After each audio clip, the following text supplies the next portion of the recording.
Assalamu alaykum hürmetli izləyicilər. Dünya Uyğur Qurultayı Tor televiziyası gündəlik xəbərlər proqramımızga xoş gəldinglar. Mən Hidayat Musacan.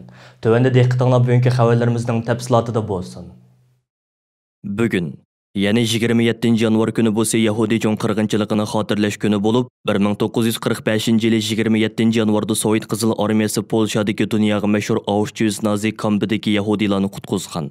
Birleşken Devletler Teşkilatı tarafından 2005 yılı 11. ayının 1. günü ilingan kararga asasen 27 yanvar günü irqi qırğınçılıqqa uçurğanlarını xatırlaş günü qilib bekitilgan edi. Bu münasebet bilan bugün dünyanın her qaysi joylaridagi Yahudilar cheksiz azap içinde Holocaust deb atalgan Yahudi Jon qırğınçılığını turli şekillər bilan xatırladi.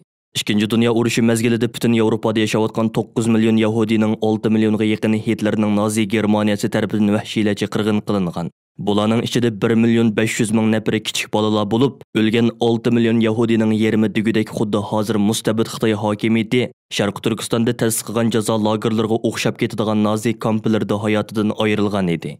Sharq Turkistondagi jazo lagerlari oshkorlangan 2017 yildan buyon butun dunyodagi Yahudi jamoatlari orasida Uyg'urlarni qo'llash harakatining shiddat bilan kuchayib berishining eng asosli sabablarining biri muddalli Uyg'urlarning navbatdagi taqdiri bilan Yahudilarning 2. Dünya Urushi mezgilidagi taqdirining o'xshashligidan iborat. 2. Dünya Urushidan keyin amdi asla takrorlanmaydi deyilgan jazo lagerlarining oradan 70 necha yil o'tib, bugungi kunda Sharq Turkistonda takror o'ttirg'i chiqishi butun Yahudi xalqini dahshatga tushirgan edi. Shuning uchun bugun dunyoning har qaysi joylarida Yahudi Jon qirg'inchiligini xotirlash faoliyatida Uyg'urlarning irqiy qirg'inchilikka uchrayotganlik masalasi asosiy temalarning biriga aylandi. Masalan, Angliyadagi Yahudi jamoatining mas'uli Mary Van Der Zil oldingi kuni Angliya bosh ministri Borisga yozgan maktubida Uyg'urlarning hozirgi vaziyatining 2. Dünya urush mezgilidagi Yahudilarning ahvoliga o'xshab ketadiganligini ta'kidlash bilan birga, Angliya hukumatidan Xitoyning Uyg'urlarga yurgizayotgan jinoiy qilmishlarini to'xtatish uchun jiddiy tadbir qo'llanishni talab qilgan edi. Bugün yana Reni Kassin nomli Yahudi kishilik huquq tashkiloti va Angliyadagi Yahudi diniy konservativlar iqimi tarafidan uyushtirilgan Yahudi Jon qirg'inchiligini xotirlash faoliyati jarayonida mustabid Xitoy hokimiyatining Sharq Turkiston xalqi ustidan yurgizayotgan irqiy qirg'inchilikni qattiq ayiblash bilan birga, butun demokratik allardan Amerika hukumatining 19 yanvar kuni Xitoyning Uyg'urlar ustidan yurgizayotgan zulmlarni irqiy qirg'inchilik va insoniyatga qarshi jinoyat deb olgan qaroriga qizg'in ovoz qo'shishi talab qilindi.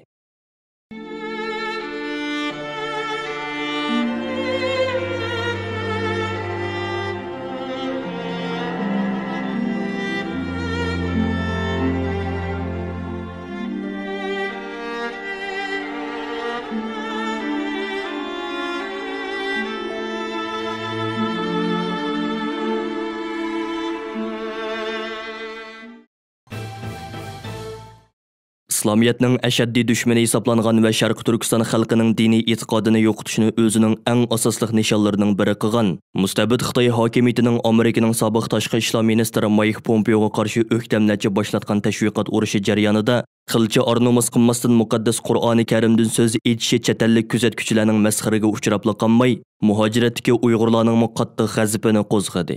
Atalmish Xinjiang televiziya stansiyaning bu vaqtdagi xabarda aynan mundaq deyilgan. Şinjanның тәсі қолғы келген мұқым вәзиетігі бұзғыншылық қылышқа, Şinjanның иқтисади ijtimoiy taraqqiyotиga to'sqinlik qilishga, xalqaro jamiyatning ommaviy fikrini ozdirishga talbilachi urindi. Uning razil abdi bashirsi va shum g'arizi to'liq oshkor bo'ldi. Razil suiqasdi va hiyla nayrangi qat'iy amalga oshmaydi. Qur'on Karimda sizlar haqorat qilishning jazosining kimning boshiga keladiganligini, ya'ni kelib kimning yolg'on aytayotganligini bilib qolasizlar deyilgan. Biz Pompeoni yana bir qatim rasmiy yo'sinda ogohlantiramizki, saxtipazlik niqobingni yug'ishtirib, asossiz bo'ktan chaplash va qari suvashlaringni to'xtat. Dinning muqaddasligiga hurmatsizlik qilma. Sening atalmish bayonoting faqat bir keraksiz qog'oz xolos. Dünya Uyg'ur Qurultayining islom allaridagi xizmatlariga mas'ul rais vakili va Sharq Turkiston ulamolar birligining muavin raisi Turg'unjon Alovuddin apandim Xitoyning bu xil razil qilmishlarini ayblab mundaq dedi. Assalamu alaykum aziz Sharq Turkistonlik qarindoshlar. Hammamizning xabari bor, yaqinda Amerika tashqi ishlar ministri Pompeo apandim Xitoy hokimiyatining Sharq Turkistonda Uyg'urlar ustidan irqiy qirg'inchilik olib berayotganligini va insoniyatga qarshi jinoyat o'tkazayotganligini isbotlab buni Amerika hukumatining rasmiy irqiy qirg'inchilik va insoniyatga qarshi jinoyat deb e'tirof qilganligini o'tirg'a qo'ygandan keyin butun dunyodagi biz Uyg'ur musulmonlarni nihoyatda xushal qilgan bo'lsa, Xitoy jallodlarini, Xitoy hokimiyatini nihoyatda og'ir vahimaga va nihoyatda og'ir bir ahvolga tushirib qo'ygan. Chunki Xitoy hokimiyati haqiqiy shaklda bizning millatimizga irqiy qirg'inchilik qilib beryotidi va insoniyatga qarshi jinoyat o'tkazyotidi. Shuning bilan birga bu Xitoy hokimiyati bir qancha kundan buyon ciddi holda tashviq qilib bizning xalqimizni, yoshlarimizni va bichara muloyim xalqimizni zo'rlab, majburlab Pompeoga qarshi, Amerikaga qarshi so'ziltyotidi.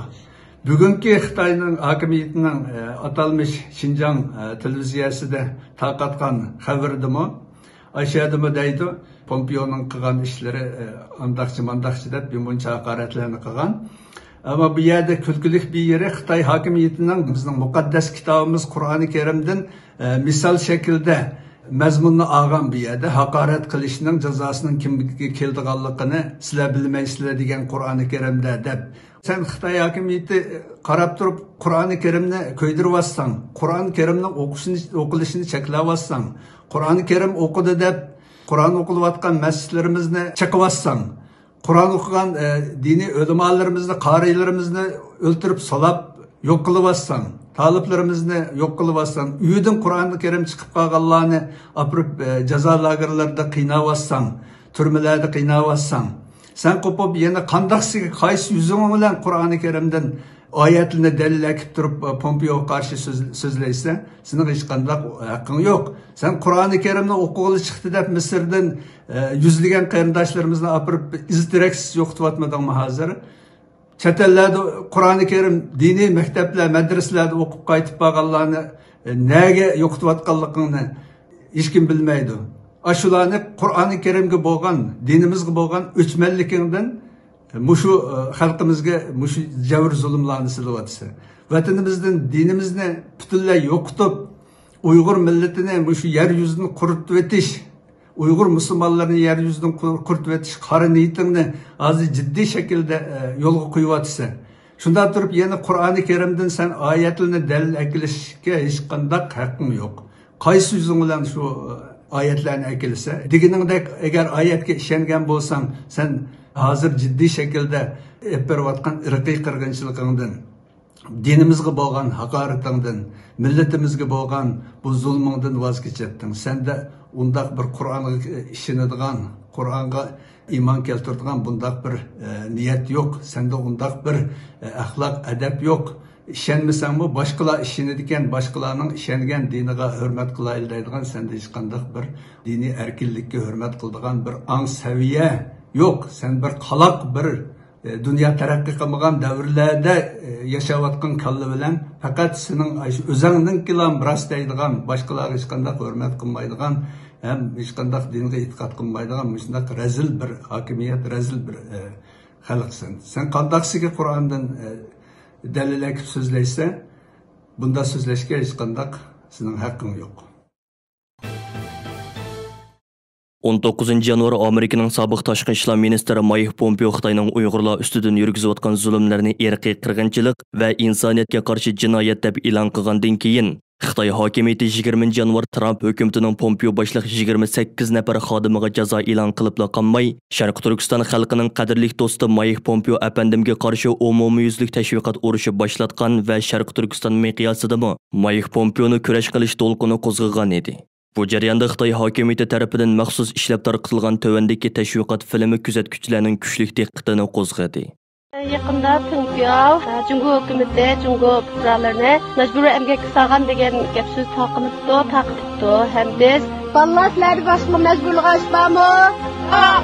O'zimiz faoliyat ishlab, o'zimizning bir o'zimizningki "Omen Xinjiang hao di banga, Tianshan beihao mu jiang, Gebisha tian tian liang tian jieshiro." Dünya Uyghur Qurultayı Xitoy ishlari komitetining raisi, Amerikadagi aktiv siyosiy faoliyatchilarimizdan Ilshod Hasan Ko'kburi apandi Xitoyning yuqorqi tashviqot filmi haqida to'xtalib mundaq dedi. Assalomu alaykum. Shundaq. 1-oyning 19-kuni Amerikaning davlat ishlar komissari Mike Pompeo efendim Xitoyninki Sharq Turkistondagi olib berayotgan zulmini insoniyatga qarshi ham milliy qirg'inchilik deb jakarlangandan tortib bugungacha Xitoy butun kuchi bilan butun barliq tashkilot shaxslarni safarbar qilib yoki zo'ravonlik bilan ularni Pompeo efendimga haqorat qilish, tillash, har xil shaxsiy hujum qilish, hattoki Andrea Zenz efendimga ham hujum qilyotdi. Bu demaklik Xitoyning naq joyiga tegdi bu. Chunki Xitoy haqiqatan shu insoniyatga qarshi va milliy qirg'inchilik qilib beryapti. Hamda bugungi kunga kelganda tunugundan tortib ko'plagan Uyg'urlar, hattoki dehqonlar, xuddi biz ko'rgankidek videodagi bir dehqon ayolni Xitoycha diqqat qilaylik. Xitoycha, ya'ni Uyg'ur o'z tilida emas, Xitoycha naqsh etish, Xitoycha Pompeo efendimni tillash, haqorat qilishga majburlagan. Bu ayolning chiroyidan biz ko'ramiz. Bu yerda majburiy ularni so'zlagizganligini videodagi mazmundan ko'rib olgani bo'ladi. Masalan, sizlarni majbur emgak qilg'izyapamdi deb savollarni so'ragan ayollar va yo'q deydi. Albatta javob shunday chiqadi, Xitoyning zulm ostida. Hammamiz biz o kunlarni ko'rgan, u zulm ostidagi shu majburlarni o'z beshimizdan o'tkazgan. Shuning uchun bu yerda ang bizning diqqatimizni qo'zg'ini hozir Uyg'urlar hattoki shundaq yag'an nafratni Uyg'urning dehini o'z ana tili bilan ifodalash huquqidan makrum bo'lgan. Bunda degan vaqtida Xitoyningki zulmining qanchalik ig'irligini mushu Pompeo efendimga qarshi tashviqotdanki ishlatilgan tildan bilgini bo'ladi. Uyg'urning dehonlari odatda biz hammamiz bilamiz o'z ana tilida so'zlaydi. Shuning uchun bu yerda bu xil ayplash, bu xil qaralash Mike Pompeo efendimni va Andrea Zenz efendimni bu butunlay qip-qizil yog'an majbur ostidagi Uyg'ur xalqininki o'z ovozi emas. Men ishoniman, u xalqning ko'ngilda kulyotidi, ko'ngilda bir xil umidning borlig'ini his qilyotidi. Ularninki chiroyidagi kulkilik shu umidninki qalbidagi Mike Pompeo efendimga Andrea Zenzlardek ziyolilar bo'lgan rahmetidan chiqqan kulki. U hargiz Xitoyning zulmidagi majburiyatidagi ayblashga beg'ishligini emas. Men uni o'z qalbim bilan, o'zimning boshidan kechirganlar bilan uni tushuna olmayman. Xolis, rahmat. Amerikada aktiv faoliyat ilib berayotgan Uyg'ur harakati tashkilotining qurg'uvchisi va raisi Roshan Abbos xonim 25 yanvar Washington pochtasi gazetida maqola e'lon qilib, Amerikaning yangi prezidenti Joe Biden hukumatidan doktor Gulshan Abbos va boshqa barliq Uyg'urlarni turma va lagerlardan qutuldirish uchun kurash qilishga chaqirdi. Roshan Abbos xonim bu maqolasida Xitoy hukumatining o'ch elish xarakterlik tutqun qilib, 20 yil kesib o'tgan hadisi Gulshan Abbos va uning oilasidagilar duch kelgan fojiani tilga ilib, mushu tipik voqeadan Xitoy hukumatining naqadar razil, qabih va zo'ravon hokimiyat ekanligini, yillardan beri butun Uyg'urlarga tuhmat choplab, ularga xilma-xil pastkash nayranglar, qo'rqinchli vositalar bilan ziyonkashlik qilib kelganligini bayon qilgan. Roshan Abbos xonim maqolasida mundaq deb ko'rsatdi. Xitoyning bu jinoyatini to'xtatish uchun uning qo'rqinchli planini ko'rib yetish kerak. Xitoyning maqsadi iqtisodiy jihatdan kuchlanish, siyosiy jihatdan yetakchi o'ringa o'tish va dunyoga kengaymichilik qilish.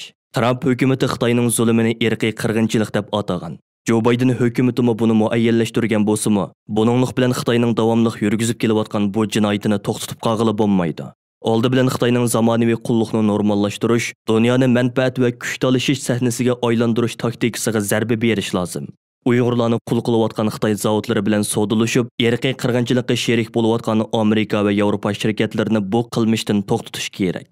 Buning uchun Joe Biden hukumati Xitoy bilan bo'ladigan diplomatiya va savdo aloqalarida zamonaviy qulluqqa xotima berish ishini muhim kun tartibga qo'yishi kerak. Xitoyga iqtisod jihatdan zarba bermaguncha siyosiy jihatdan besim qilg'ili bo'lmaydi. Мәжбүри әмгәкне аяqlashtirmoqcha lagerlar мәсьәлесini hal qilg'ili bo'lmaydi. Buning uchun Joe Biden hukumatı zo'r tirishchanlik ko'rsatishi lozim.